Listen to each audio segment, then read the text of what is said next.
So guys, ito yung snacks namin for today. Ito yung rollover pancake. Ito yung nasa silid niya. Ayan. Wala kasi kaming dahon. Mm. Ang fluffy. Guys, welcome back to my channel. For today's vlog is a very special kasi ngayon ko lang nalaman kung paano magluto ng ating Pinoy hotcake. Though maraming beses na ako nag-upload ng aming pancake recipe, pero iba pa rin yung Pinoy, guys, yung mabibili natin sa kalye. So ito yung mga gagamitin natin. And I'm happy dahil lahat ng mga ingredients ay meron ako. So gagamit tayo ng half a kilo of all-purpose flour, 2 teaspoon of vanilla, then gagamit din tayo ng food color na yellow. And nagpasalamat ako dahil ang expiry pa nitong aking stock is 2024. So magagamit pa natin to. Then gagamit tayo ng 1/3 cup of milk powder. 1/4 cup of milk powder, 1/3 cup of white sugar. Hindi ko pinuno para hindi masyadong matamis.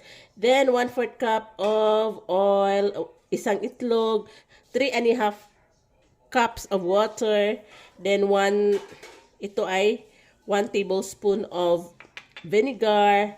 Gagamit din tayo ng 1 tablespoon of yeast. Sana okay pa itong yeast natin, pero parang okay pa. Then 1 tablespoon din ng baking powder. So una natin gawin ay i-sift natin yung ating mga dry ingredients.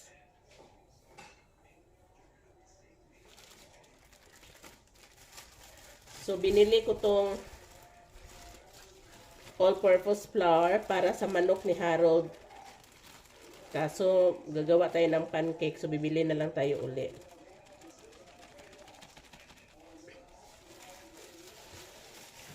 Sift natin.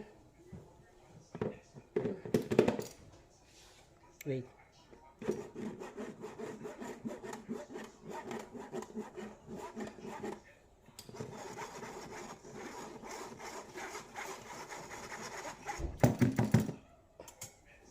Dito natin ilagay ang powdered milk, sugar, itong ating baking powder. Mixing lang to lahat.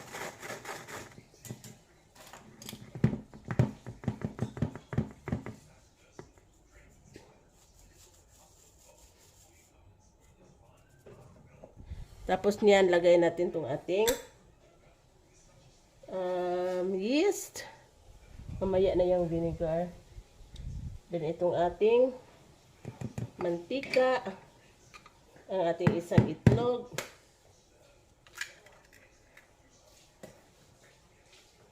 ang ating vanilla,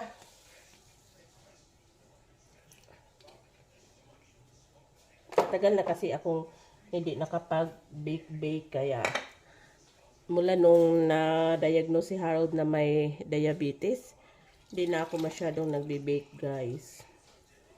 Papakainin ko siya nito pero di masyado. Then i-mix natin lahat.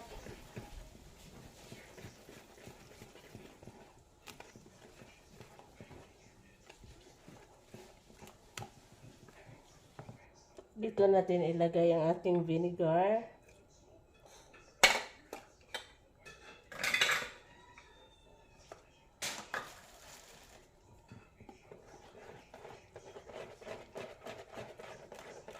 At saka food color na kaunti lang. Oh my God. Oh, di kaya yun na over.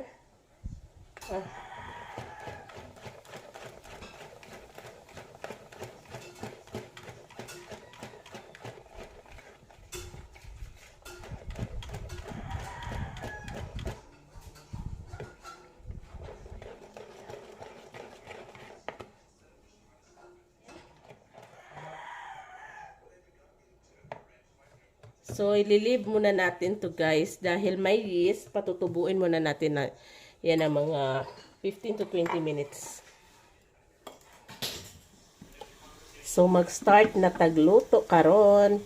Kay look at guys, nagbubble-bubble na siya. So, meaning, ang atong nagamit nga yeast is okay pa.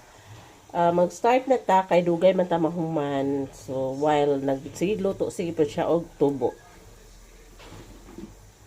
Di ara ang ato ang lutuan kay man tay wala kasi tayong ano ba yun? Waffle maker. Maganda pag waffle maker. Plano ko bibili kami ni Kyle. So maglagay tayo ng kaunting mantika. Kaunti, ang lakas ng apoy. Yan. Super hinang apoy yung gagamitin natin. Yes. Sarap na sana to guys. Pag ano guys no. Waffle maker yung gagamitin natin.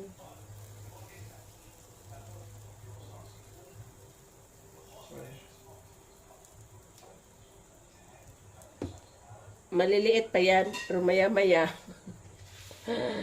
Lalakihan ko na to. Dahil ang ano kaya?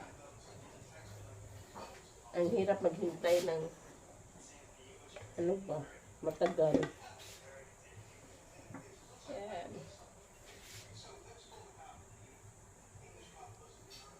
Medyo kulang sa ano. Kulang siya sa kulay. Pero okay na yan dahil masama din kay Harold yung ano guys, mga coloring. Food coloring.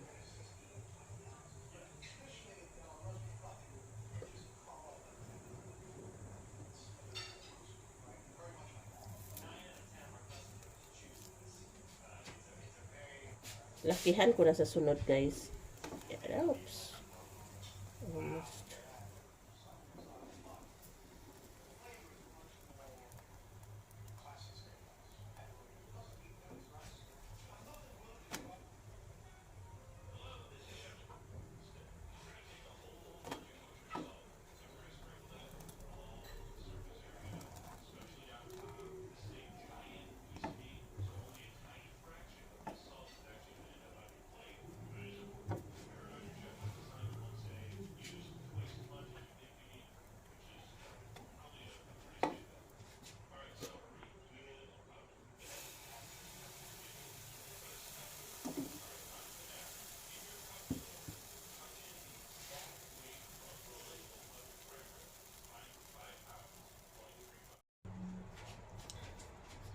So, wala kaming na yung naluto is di na mo kaon.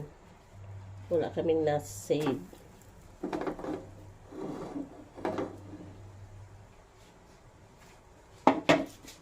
Ang sarap guys. Super sarap. Para talagang nasa ano, palengke. Bibili kami ng waffle maker. Sinabi ko kay Kyle. Para maganda talaga tingnan.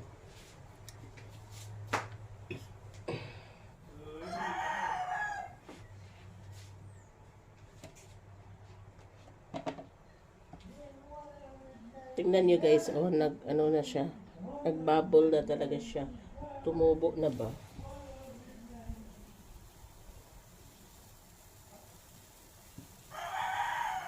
Ang last batch namin guys, nawala na ako ng pasensya dahil ang tagal. Inisa ko na. Yan. Ang laki. You want this big one? Dili. So, laki guys. Isang kawali. Yan. I guess that's for Kyle. Kaya yan, Kyle. Kung nauumay na ako, palagi kami kumakain ni Harold pagkahain. Mga 3 beses ata. Or 4. So, isang plato talaga to guys. Yan. Unahin muna natin tong malaki.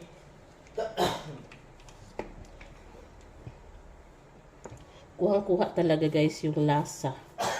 na hinahanap ko sa ano ba, commercial pancake. May ano, parati naman akong gumagawa pero ako walang yeast. Ito may yeast pala siya. Ayan. Tapos, sprinkle of sugar. Kyle! Dito ka magmahay, di mo hakal. Si Kyle kanina pa nag-aantay. So, i-roll mo yan. Oh my God, init. Oh God, ang init. Ayan.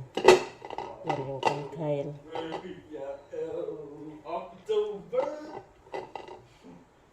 Parang burrito.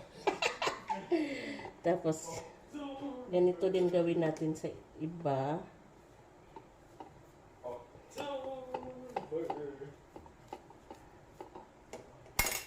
Hoy, Kyle!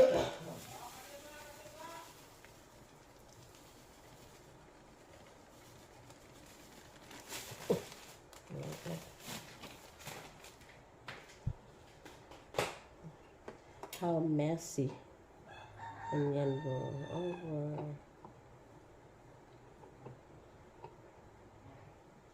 Tapos,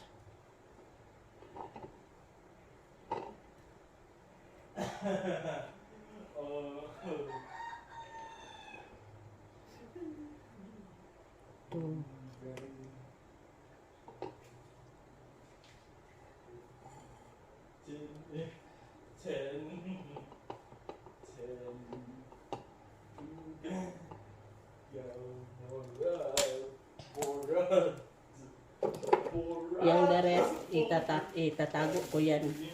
Dahil tapos na naman kami ni Harold. Ubusin niya yan pag makita.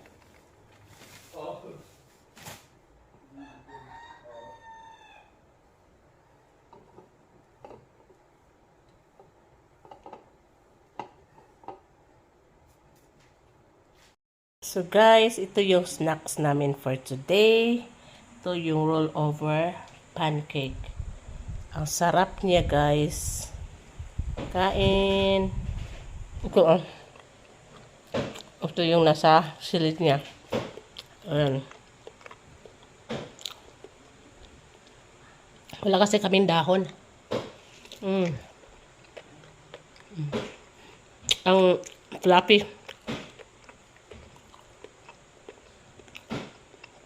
At saka napaka-chewy guys.